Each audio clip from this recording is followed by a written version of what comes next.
Okay, so welcome and thank you for joining us today. We are very pleased to be back for the 5th webinar of the New Deal series, Funding Solution for the Future of Infrastructure. This webinar will be focused on blended and concessional finance.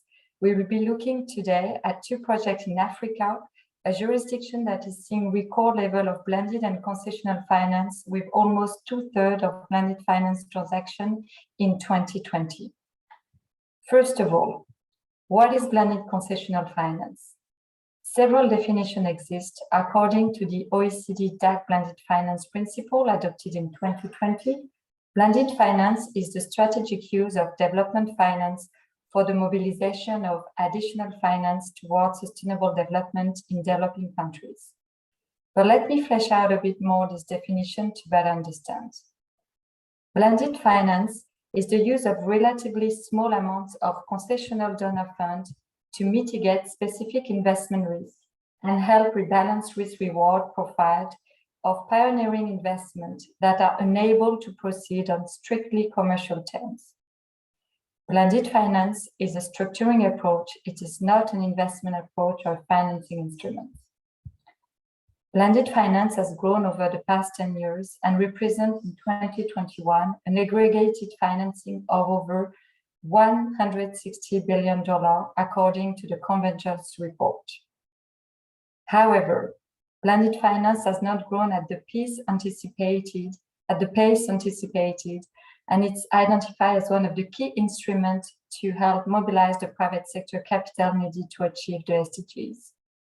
What is needed now is to scale blended finance by focusing on proven and replicable blended finance structure to apply to larger programs such as the Scaling Minigrids programs or the Daystar Power project in Nigeria. So those two projects will be detailed and you can find the case study on our website.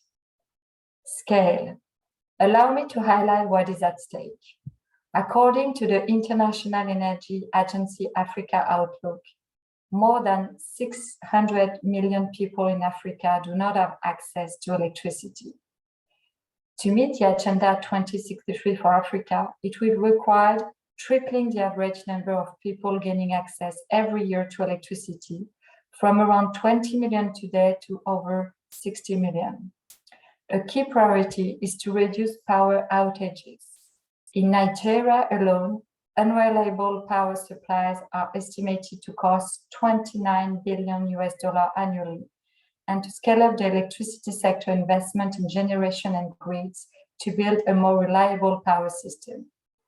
Renewables should play a leading role in meeting this demand as the continent has the richest solar resources in the world. Off-grid solutions, including decentralized distributed generation solutions, have the potential to provide households and businesses with access to electricity. Powered primarily by renewable resource, mini-grids offer an effective way to provide low-cost, reliable, and clean energy to communities that are out of reach of existing power grids. Although still quite new, off-grid power, including distributed and captive generation, present opportunities for private investors to rapidly increase electrification in Africa.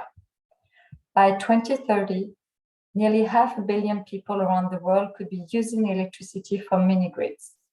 But this requires a proper enabling environment and a coordinated support from public donors, MDBs, and DFIs. And I'm sure we will learn a lot from the discussion on this project tonight.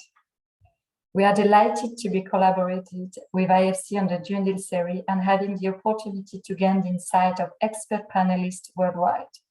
This series is connected to the GI Hub Innovative Funding and Financing tool, which is available on our website. To facilitate the session, as Jordana highlighted, we are using Slido. You can use the direct link or the QR code in the chat to submit your question during the discussion. I would now like to introduce Linda Rudo, Munyangetera, Director of Infrastructure and Natural Resources for Africa at the IFC, to speak about the IFC work in this area and introduce us to the panelists. Linda, up to you. Thank you so much, Maud, and thank you so much for having me today. I'm really excited to be hosting this 5th webinar jointly together with GIH. It's really is a fantastic platform, and as you mentioned today, we are looking at funding solutions for the future of infrastructure. In our increasingly interconnected world, I think it's fair to say that reliable, sustainable, and affordable energy and electricity is really important. Sub-Saharan Africa accounts for about 3/4 of the global energy deficit, which is really quite unfortunate because it means that the development of the continent is really handicapped. At IFC, we believe there is a tremendous opportunity with the support of our partners to tackle this problem. To date, IFC has financed, structured, and led more than 50 gigawatts of energy generation infrastructure. IFC is a leading financier of low-cost renewable energy. As Maud has already alluded to earlier, there's a significant energy access problem in Africa, with more than half of the continent's population having no access to electricity. This is just astounding. And from an IFC perspective, this is a major strategic focus for us. Finding solutions to actually bridging this gap is super important. Our philosophy at IFC is that in order to solve the energy access crisis in Africa, we need to deploy all available tools, and distributed generation projects such as Daybreak's approach and the Minigrids approach that we're using in DRC at the moment are exactly some of those tools that we are looking to deploy. Minigrids are an important part of the access solution. They are expected to be clean and cost-effective solution. And as Maud alluded to earlier on, again, it's the expectation is that we can probably electrify about 30% of the African population using Minigrids by 2030. The beauty of the systems is the rapid deployment. So you can look at anything from 3 months, 16 months to about 6 months. However, the solution faces many challenges. There's limited institutional capacity. There is a lack or a limited amount of regulatory framework. It's a very early stage in terms of implementation and therefore fragmented from a market perspective. The transaction costs are extremely high and the cost of capital is also very high. So Minigrids and distributed solutions therefore have not enjoyed much in terms of investment. And actually over the last decade, we've seen about 300 million being spent in this sector. Unfortunately, most of it has been from public financing, public sources. Some of it has been from equity and some of it has been from grants and donor funding, with very little coming from the private sector. So scaling Minigrids, which is something that IFC started about 18 months, 2 years ago, is an attempt to replicate this philosophy of learning that we gathered from scaling solar. As some of you may recall, scaling solar was really premised on setting up a template approach and really trying to encourage replication in a fast way of deploying solar energy. So we are using the same approach in scaling Minigrids. The only thing that I have to underscore is that we do appreciate that no size, it's not one size fits all. So there will be some, nuances in terms of how we apply this approach. When I look at Daybreak, which is a different type of approach to solving the solution, this is a company that has grown phenomenally since IFC started tracking it in 2018. And it's when we started looking at Daybreak in 2018, it was only 1.1 megawatts. And when we invested in 2021, it was at about 8 megawatts. And now today, it's actually 20 megawatts. So really incredible growth. And we're quite excited about where this company is going. We totally subscribe and are aligned with the mission of Daybreak, which is affordable, reliable, and clean power needs to not be a privilege, but really something that is accessible to everyone, to all consumers across the continent.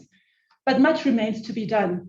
I think the biggest challenge that we're seeing in this market is the deployment of battery solutions, which are important if you're going to actually achieve the net zero emission targets. By incorporating batteries, it means that you use less diesel and therefore reduce emissions. But when you use batteries, it becomes costly. And this is where blended finance and concessional finance come in. And Jasper, one of our panelists, will speak to that a little bit later. Let me end by sharing a quote from the Rockefeller Foundation president, Rajiv J. Shah, which I think is actually quite suitable or quite appropriate for the discussion that we're having today. And he said, investing in renewable energy infrastructure in communities that have not had access to reliable power will ensure that the recovery from COVID-19 crisis is both green and equitable. I think that's a powerful mission statement that we should all adopt. Today, we are honored to be joined by panelists from 2 groundbreaking projects, which illustrate ways private investment can help cities make a green transition. These are the Africa Scaling Minigrids program, which I've already alluded to, and also Daystar Power, which I've briefly touched on.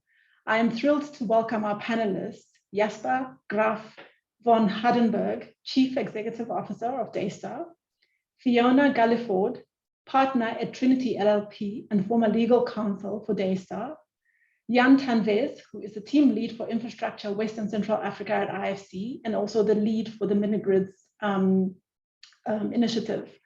And finally, but not least, Oli Araf, who is the head of debt and funds at Lions Head Partners. Now with that, we'll open the discussion and I hand back to Maud.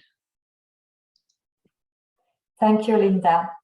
So my first question, and we will start the session 1 discussion with Jan and Orly. So my first question goes to Jan Tanvez. So can you describe the Scaling Minigrid initiative and let us know why the program is so important for the Democratic Republic of Congo? Thank you so much, Maud, and thank you, Linda, for the introduction. Great to be here, and hello to all panelists. Allow me to start by recapping a bit why this is important. You both have outlined the tremendous challenge that energy access poses in Africa, and Linda talked about a crisis, which I think is a right word.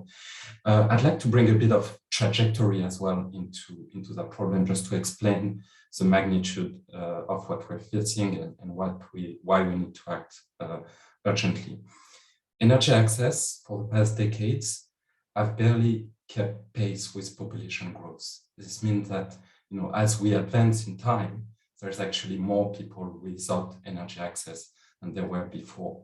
Just in 2019, that access rate has overcome population growth, and we were actually making some progress. But because of the COVID pandemic, we've reverted to a trajectory where energy access is not keeping up with population growth. And this means that today, half of Africans, so 600 million people, do not have access. It means that the trajectory shows that by 2030, actually 660 million, more than today, will not have access to electricity in Africa. So it is urgent that the world developing community and the African government themselves take bold steps towards solving this crisis. That's where Minigrid come into play. So Minigrid, as Linda was mentioning, is a clean energy solution.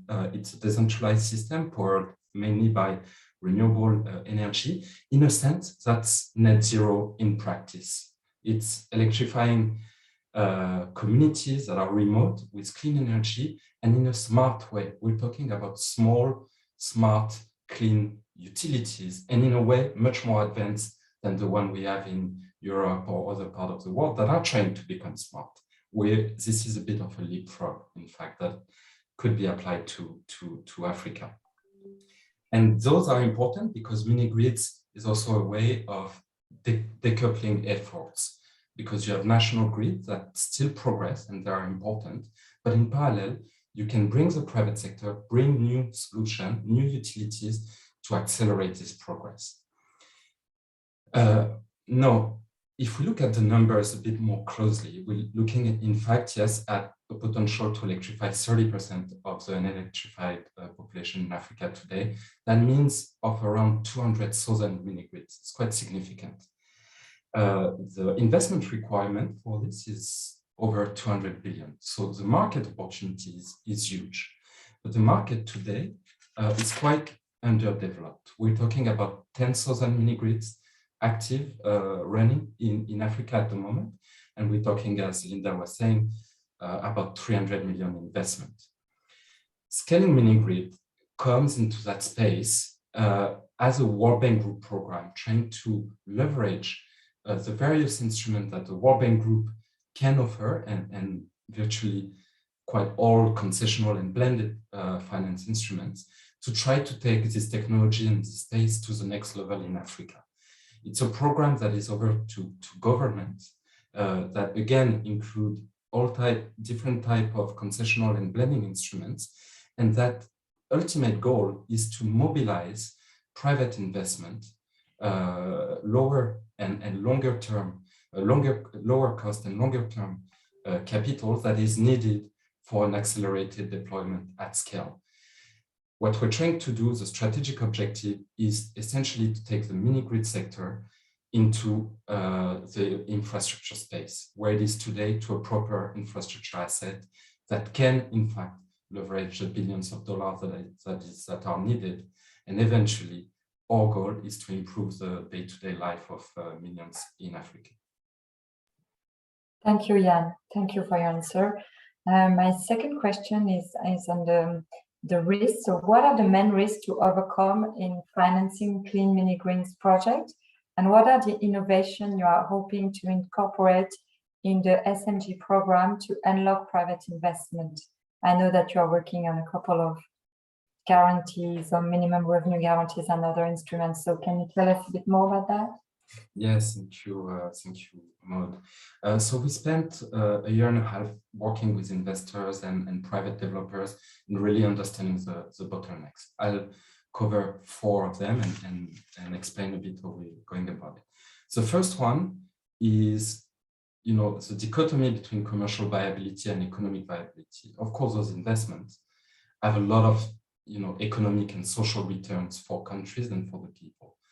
But on a commercial basis, those are long-term investments, and they include what we call a viability gap. So the first concessional and blending mechanism that comes into play is to cover that viability gap. And this is why we're working with the World Bank, with the IFTB, with others that are provider of viability gap financing.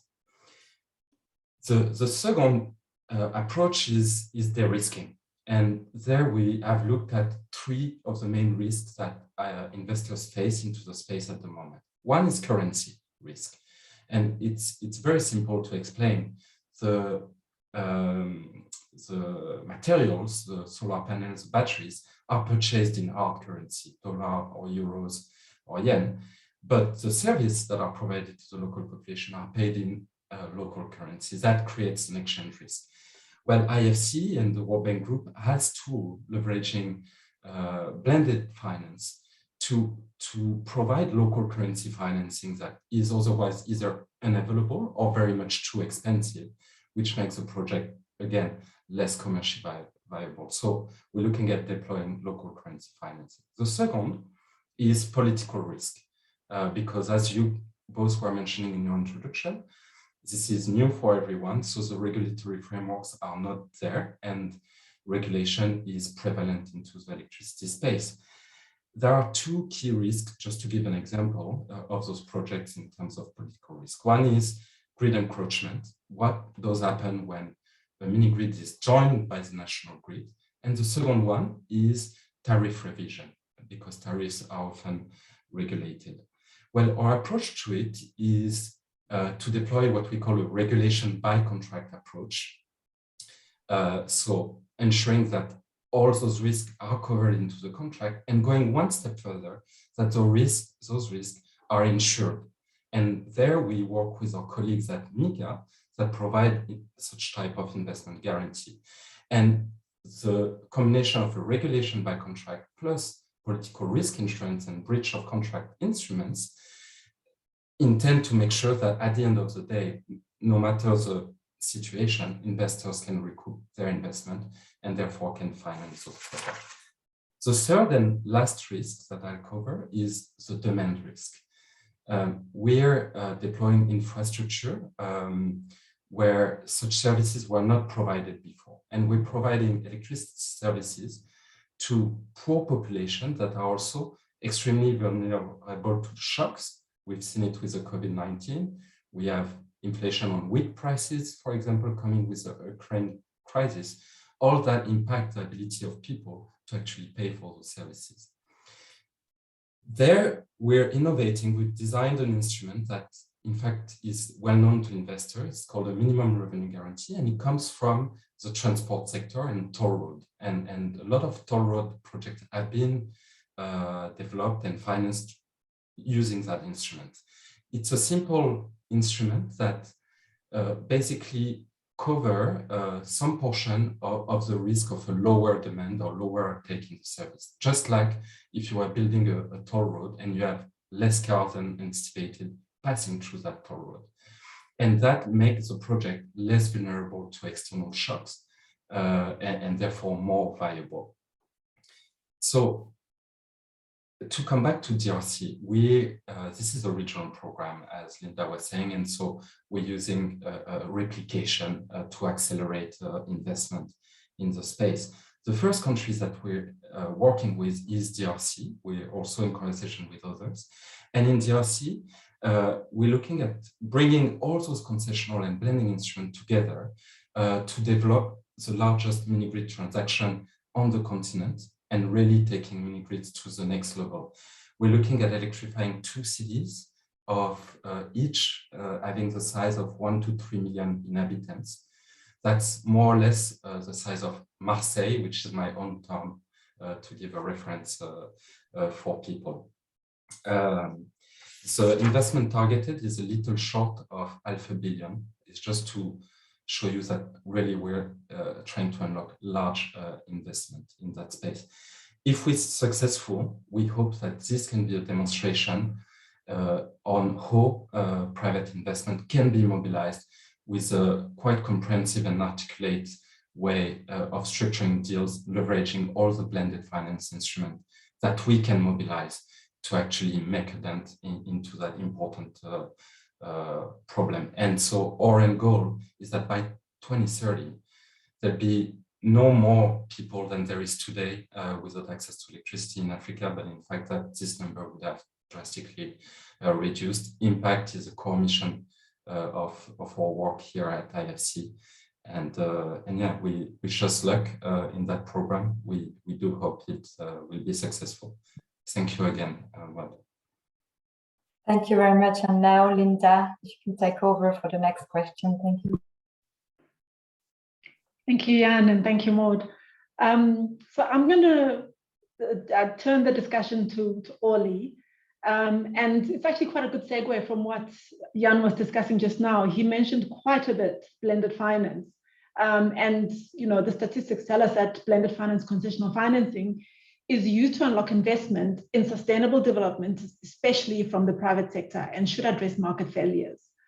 Actually, no, sorry. Let me take that again. I think I've just confused Oli, and I apologize. So let me start with my first question, and then I'll go into my next question. So the first question is really about, in 2019, we saw DFIs financing projects worth more than 10.4 billion, which were supported by blended finance. Can you explain to us why blended finance is needed in the Minigrid program? Thanks. Thanks, Linda. I think it's a great question. So first of all, maybe I'll start that I'm probably a big believer on mini-grids and the need to scale. And I think if we look at it from a private sector player, and maybe just to explain, Lionshead managed 600 million of debt dedicated to Africa. 3 of our funds are looking only on access to energy with 400 million under management. So this is kind of our bread and butter. And I think if we look at the issues raised by Jan, when I look at it as a lender, and I always say lenders are very pessimistic. We always think what can go wrong, and we never think what can go right. And that's kind of the starting point. And what can go wrong, the first thing is to look at affordability and whether also I can get my money back as a lender. So if the mini-grid is not affordable, so this is the economic, social impact, people will not pay, they won't buy the service, even if it's a great service, so I don't get my money back. On the other hand, if they all want to pay, but I don't know how many all are, then I have another issue, which is the demand risk. So for me, when I look at it, I need to make sure that whatever the developer says to me, that they will have X million revenue per year, more or less, I will have that kind of projection. And that's where the blended finance come in the sense of buying down this part of risk. So if we look at mini-grids, we have two use of blended finance. One supports more, I will say, the social values to reduce the cost to the end users. And this is the result-based financing. We have a lot of programs that are done by the World Bank and other donors that provide actually concessional finance or grants that you get the money once you achieve the milestone of deploying the mini-grid. And the other, which is the new design of the IFC on the demand risk, because if we look at, even as I said before, the result base will bring the cost down, but we still don't know how many people will use it. And in order to see how many people will use it, we need some sort of benchmark saying, okay, whatever happens, this is the minimum revenues that I can look at as a lender. Again, always we look at the half glass full, not what's missing. And I just want to give one example, two examples that always I go back to in order to give the parallels of what happened in this continent. I have the pleasure of working in this continent only for 17 years. When we started our life as in Emerging Africa Infrastructure Fund, we were starting to fund mobile telephony. So Celtel, which was this little small company, was looking for debt. And in our investment committee, somebody said, who knew very well Africa, nobody will use a mobile phone in Africa. Okay, 17 years back, I think there's no one with no mobile phone in Africa. I believe this is the same with mini-grids. The problem is that nobody at that time could assess the demand, and nobody knew how much people will pay. And they said, whoa, paying 30 cents per minute, it's a lot of money. But they don't understand that if you pay 30 cents and you don't walk 500 kilometers to talk to somebody, you save a lot of money. So that's where I come from. On one hand, we have a risk perception that demand risk will help us manage. And over time, hopefully, we will actually say this is not as risky as we thought. I think I'll stop here. Thanks, Oli. So basically, you're saying that blended concessional financing is being used to unlock investment, and also is also being used to address a key market failure. So from a private sector perspective, how can we continue to push mini-grids forward? I mean, Jan spoke about $500 million in a project, which is really quite phenomenal. So what are the key factors that we need to realize this? Okay, so I think if we look at the scaling mini-grid, definitely this, for me, it's not only the model and the sense of the template on the regulatory environment, having a proper tender.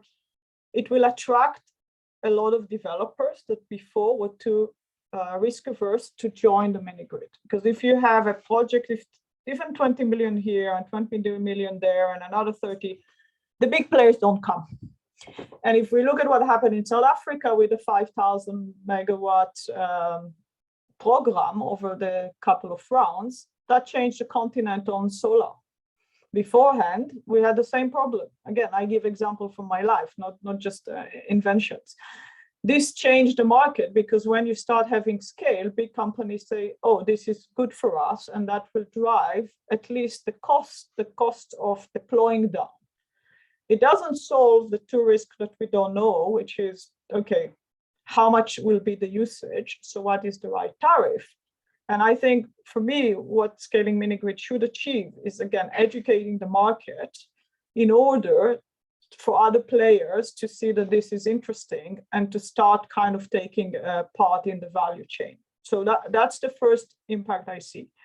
How can we increase it? I think we need to continue and send the information to a public depository so everybody understands the demand. This is the black box that I can do hundreds of scenarios. I'll never get it right until we have proper data. So I think the more proper data we have and the more IFC can do it, or a big institution that we can trust and say, here's the learning from the demand over time, this will be a fantastic outcome to smaller projects that maybe scaling mini-grid will not achieve, because I assume in order to achieve scale, we'll go to the metro grids, but there's still a lot of need in the rural electrification and others. And I think that we will have the players that will take these as their programs, and the one that has smaller scale will do this, and the bigger scale will go to the others, and maybe both. But for that, we need to make sure that we have a playing field, that everybody knows first what's happening, and we can use this data to improve. Second, we should open blended finance in a way, not only to the organized programs, but also the one that sponsor can maybe, with a project, apply for a certain blended finance, because otherwise you'll have another skewed situation where all the big metro grids get the cheaper pricing, and the one which are in the rural electrification, which really needs this buy down of cost and the more certainty, will not happen.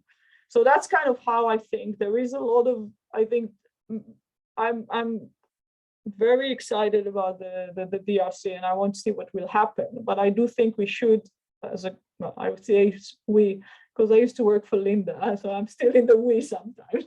But I do think we should really continue and use this data and think creatively, how do we create a public good to make this a success story, not just for the program, but for the rest of the continent. Thank you so much, Oli. And we do need all the brains, coming together to find a solution here. And it's not only a solution for Africa, right? It's a solution for, any country, Latin America, Asia, that is in need of energy. With that, I pause and hand back to Maud for the next session. Thanks.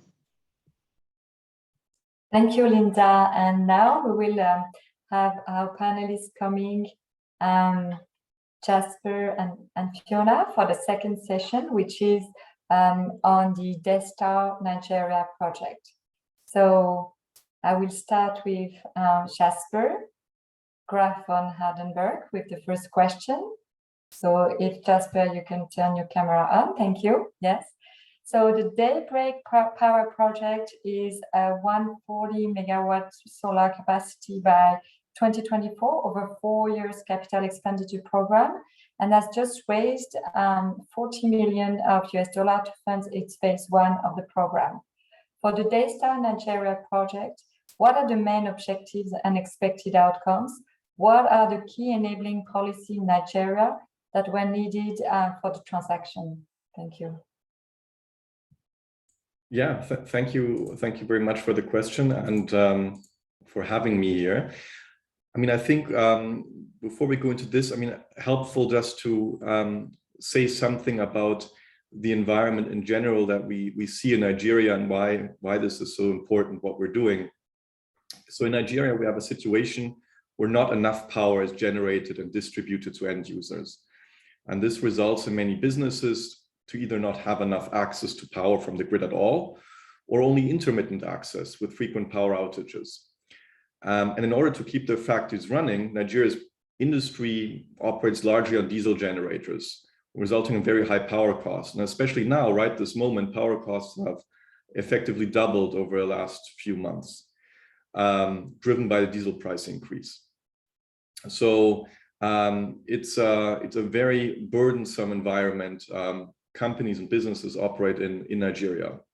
And it's a significant competitive disadvantage when thinking of Nigerian business and industry as a part of a competitive global market, and really makes it harder for the Nigerian economy as a whole to reduce their dependency on imports, which is a stated goal of the Nigerian federal government. Now, what we do at Daystar Power in Nigeria is we address this issue by significantly reducing the cost of power by typically 30% or more, as well as improving the reliability and stability of the power supply. And we do this by installing hybrid solar power solutions, which are then billed to the customer on a monthly basis.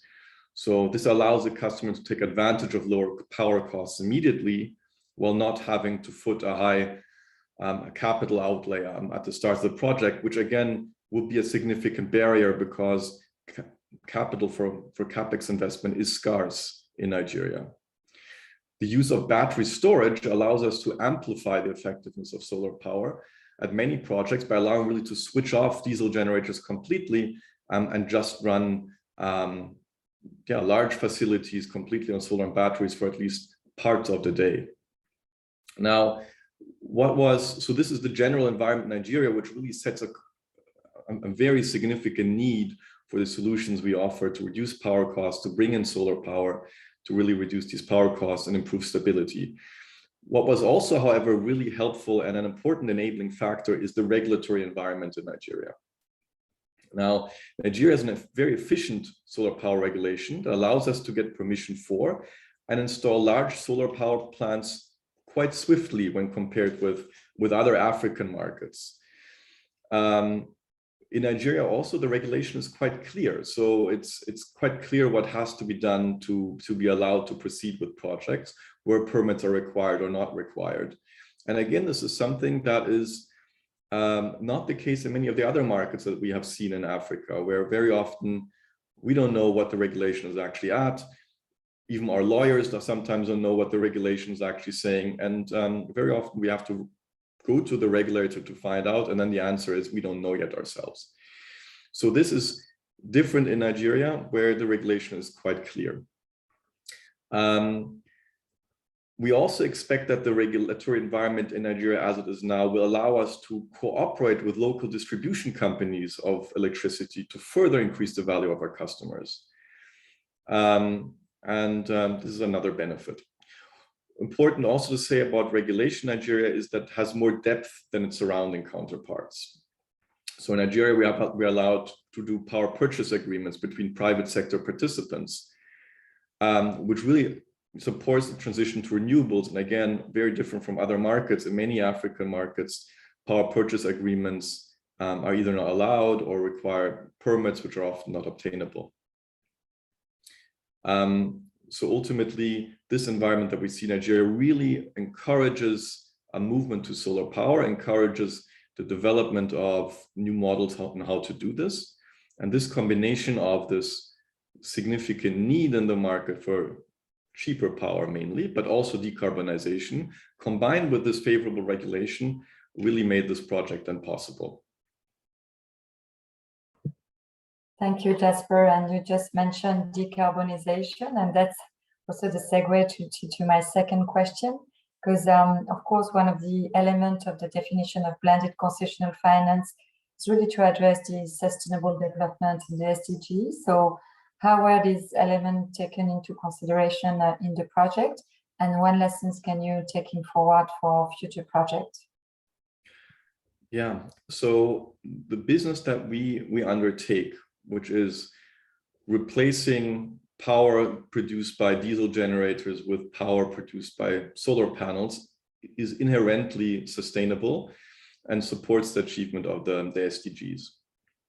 And allowing us to work towards decarbonizing our customers' operations.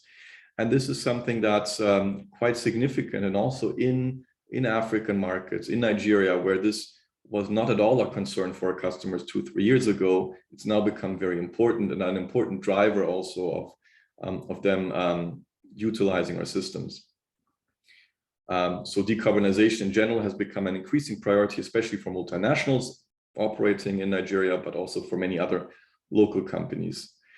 At the same time, we create jobs, both directly at Daystar Power, but then also indirectly at our customers who, through more affordable and stable electricity, can operate more profitably, expand their business, and create additional jobs. So we support the overall economy to create more jobs indirectly. Now, given that renewable energy is still quite nascent, actually in Africa and West Africa specifically, what we do is we train the majority of our engineering and technical staff ourselves, contributing to a more skilled and competitive workforce in Nigeria. And we're there especially focused on creating a diverse and gender balanced workforce, but putting an emphasis on recruiting, training, and developing female engineering graduates coming directly from university, and enabling them then to take up engineering and technical roles at Daystar Power. And in this effort of creating gender parity at Daystar Power, we're also very grateful for the cooperation and partnership with the IFC's Energy to Equal program, for instance. So, I mean, in conclusion, at Daystar Power, we have made the very conscious, very deliberate decision that we will not accept the current underrepresentation of women in the renewable energy sector, simply because the exclusion of 50% of the population in this technical workforce is just morally wrong, but it's also good business sense to do it. And we are committed to now reach a minimum of 40% share of women in the workforce in the next years, and then ultimately achieve gender parity. And there's still a bit of work to do because currently we're only at 30% women at Daystar Power. So, but we're on that journey and look forward to achieving our goals there. Thank you very much. A lot of encouraging action here. And so now over to Linda for the last part of the discussion with Fiona. Thank you. Thanks, Jasper and Maud. Fiona, so you worked on the Daybreak project, and the project benefited from blended and concessional financing. Could you explain why the transaction needed this innovative financial structure? Hi there. And again, many thanks for having me this afternoon. Linda, so undoubtedly having this blend of concessional blended finance contributed to the success of the Daystar transaction. And there are several factors why this was sort of necessary in order to really harness effective financing solutions for a group like Daystar. I just wanted to start really by just sort of emphasizing that what we've seen, particularly from players like IFC, in coming to provide financing to Daystar is certainly a lot more flexibility and pragmatism. And I think that that was essential in lenders really understanding businesses like Daystar. It's probably a very obvious point, but I think critical to looking at something like Daystar, which is providing off-grid power solutions, is to remember that it is not a typical project financing, and therefore you can't come to it or approach it requiring sort of the usual belts and braces risk mitigants that you might look for otherwise under project contracts and arrangements as precondition to financing in a typical project financing, because this would be both unrealistic and very impractical for the type of solutions that Daystar is providing. But as Daystar is a group of operations and it's not a ring-fenced SPV, this is really great at enabling it to manage risks. And I think the financing structure was sort of put together in a way that can really encourage necessary investment from the private sector and also help really de-risk some of the most critical elements in the project structure. Which would also has built a foundation really for future investments and refinancings. So as I've said, C&I projects do provide, obviously, what Daystar is providing is critical infrastructure, particularly in a country like Nigeria, where C&I really struggles to procure a reliable source of power. But they don't benefit from perhaps the risk mitigants that you would look for typically in terms of government guarantees and protections from termination and force majeure, which are typical in any sort of energy project, be it off-grid or on-grid. But again, it's not really typical of this type of sector that you would see those in project arrangements. But I think the Daystar model itself, the financing structure, has helped to really mitigate these risks. It has a holding structure and operating structures which have really created opportunities, not being an SPV, to provide different funding at different debt and at equity levels. So it's created a structure that could support different types of parallel financing. And obviously Daystar did secure both equity investments from DFIs, subordinated and senior debt. It had hard currency and local currency loans, and it has both secured and unsecured loans. And I think it's this ability to really blend different types of financing that have created the success for Daystar, and also the ability of the lenders to Daystar to understand this structure. Also, Daystar has completed project and it has shown demonstrable revenue streams. And I think really importantly, this type of financing really helps a developer like Daystar that has a portfolio of projects where they're able to free up capital by then obviously refinancing debt or selling equity. The types of funding we had here was really sort of critical. And I think what makes the Daystar unique, and I'll go on to talk later in the session about trends in the sector, but obviously one of the biggest risks for projects in Nigeria is particularly for overseas investors, is looking at taking Naira risk, both in terms of actual currency exchange risk and obviously importing and repatriating hard currency. Liquidity exchange is not going to ever be contractually mitigated in terms of your project contract package. So one way in which this transaction was really successful in mitigating that risk was through the procurement of Naira loans through IFC, through a local bank. And then the provision of additional swaps that would from the World Bank, which helps to hedge your currency risk. So I think it's really important, and one of the key things to make this innovative is the fact that we were able to deploy many different types of financing, and also to procure different types of product from DFI lenders, which perhaps you obviously wouldn't have seen in a typical corporate or project financing. And I think just to sort of round up, one thing that I would emphasize is that, and I think I've sort of mentioned this in passing before, Daystar does have a portfolio approach to risk. It's not a single asset SPV. It has got its risk spread across a portfolio of projects. And this is a really effective risk mitigant, and this is something that lenders can take comfort from this, and that really enabled lenders to get comfortable with the structure that Daystar put together. Fantastic, thank you, Fiona. And I think you touched on quite a few points, and it really speaks to how important it is to get your financing structure right if you're actually going to make this successful. I want to extrapolate a little bit from your experience on Daystar, and you touched on it a little bit, but can you elaborate a bit more in terms of what would make further investments easier in Nigeria and the region, and perhaps not only just the Africa region, but more generally? And also, if you allow me just to wrap in a second question, what are you seeing in terms of trends in blended and concessional financing space for distributed energy resources and sustainable financing generally? Where is the market going? Yeah, thanks, Linda. And I think to say what would make further investment easier in Nigeria and the region, I think probably I could take Nigeria as a separate example.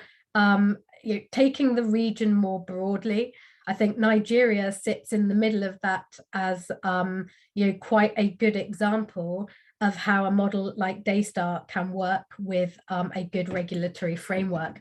As Jasper has already explained, Nigeria has got a very clear regulatory framework for the types of projects, C&I projects being carried out by Daystar. It has a good enabling environment, and it has a clearly defined licensing and permitting process.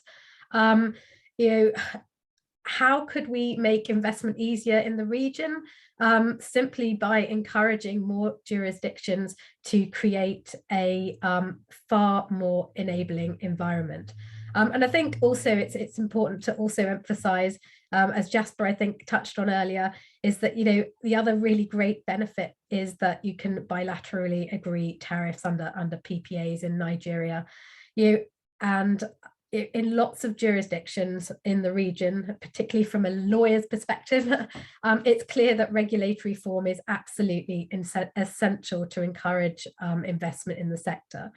When you look at some jurisdictions, they really, one that stands out at the moment is Senegal, where we really struggle to get projects off the ground. The definitions of self-generation are very restrictive. And certainly they are proposing new changes to legislation which would make a model like that used by Daystar, impossible to operate. I think if we want to encourage investors, we need jurisdictions to create a clear regulatory regime. So there are no grey areas, so that lenders have some comfort that the projects are being developed in a framework and we're not going to face challenge. And again, with permitting and licensing, the licensing requirements need to be clear. Often with smaller C&I projects, which can amount to a large portfolio, the size of individual projects may fall within uncertain territory in terms of how they are actually governed. And in terms of procuring licenses and approvals, it can take months. And certainly we know of projects where they just simply haven't gone ahead because licenses and the likelihood of procuring those is just too uncertain. So I think a reasonable timescale needs to be provided, and also flexibility on tariff setting. Being able to set your own tariffs with C&I customers clearly creates more certainty for both the developer and the investor in terms of future revenues. I think one of the really interesting things that we've also discussed is looking at the size and tenor of debts. And I think what would make things easier is to be able to actually create more portfolio projects and to really scale up projects, because then that makes it easier for DFIs, particularly to look at lending lending different products, because the minimum ticket size is then sufficient. Also, the second point, I suppose, is talking about the trends that we have seen. I think really the Daystar story continues to be a trend really in terms of its blended finance structure, and is a model we have seen started to be copied by other developers. In particular, more and more DFIs are looking to lend through local currency, be it generally as part of an overall financing package that also includes hard currency debt.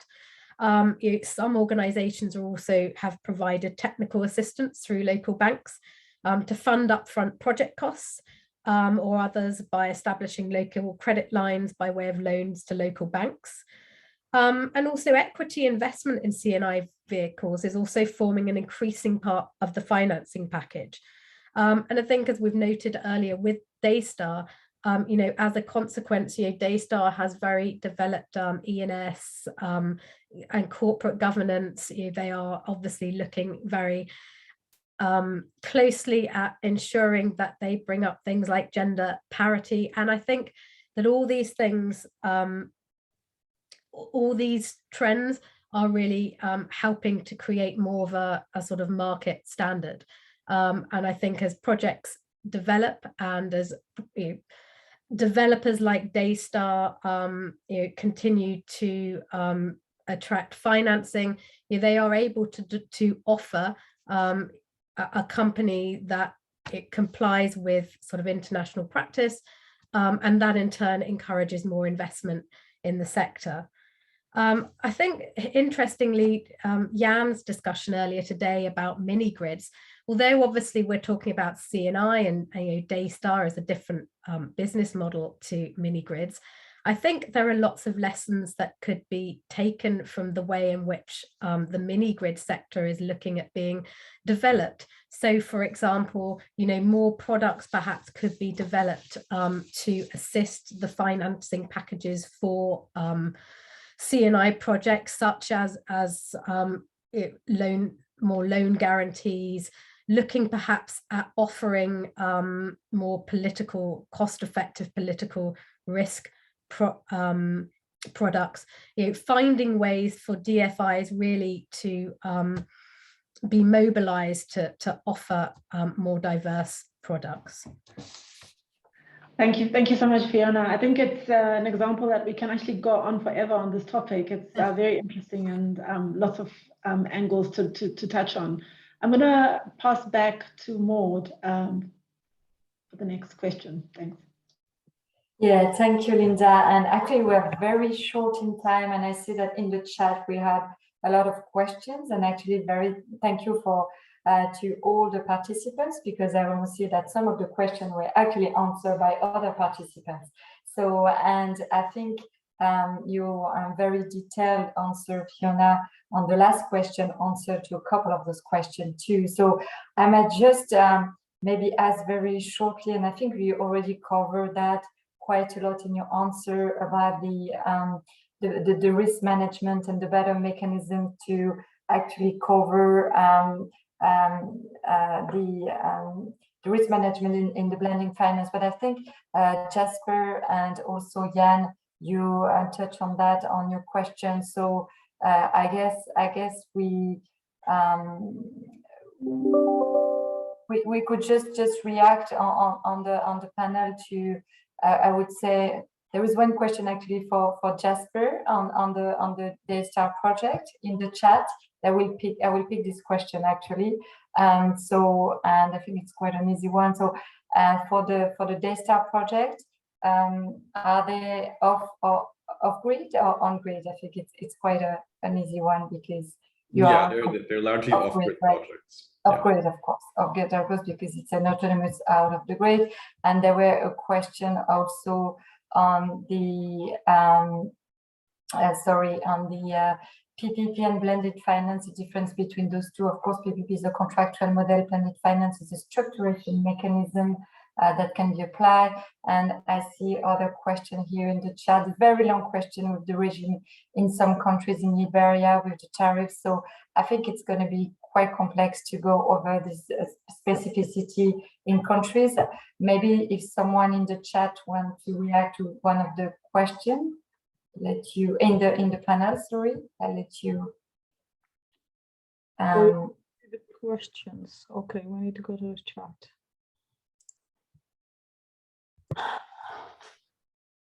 Perhaps I can take one which is related to risk allocation under the Scaling Minigrid program. There was a question around who's taking the technology and the demand risk. So for the technology risk, we're using the project finance fundamentals, allocating the risk to the parties that is best able to manage it, and using blended instruments to help that risk management. So for technology, obviously this is the private sector. We cannot ask the government to take that risk. The private sector to choose their technology, and we trust them in making that based decision. So demand risk as well under that program is taken by the private sector, because they're selling electricity directly to end users.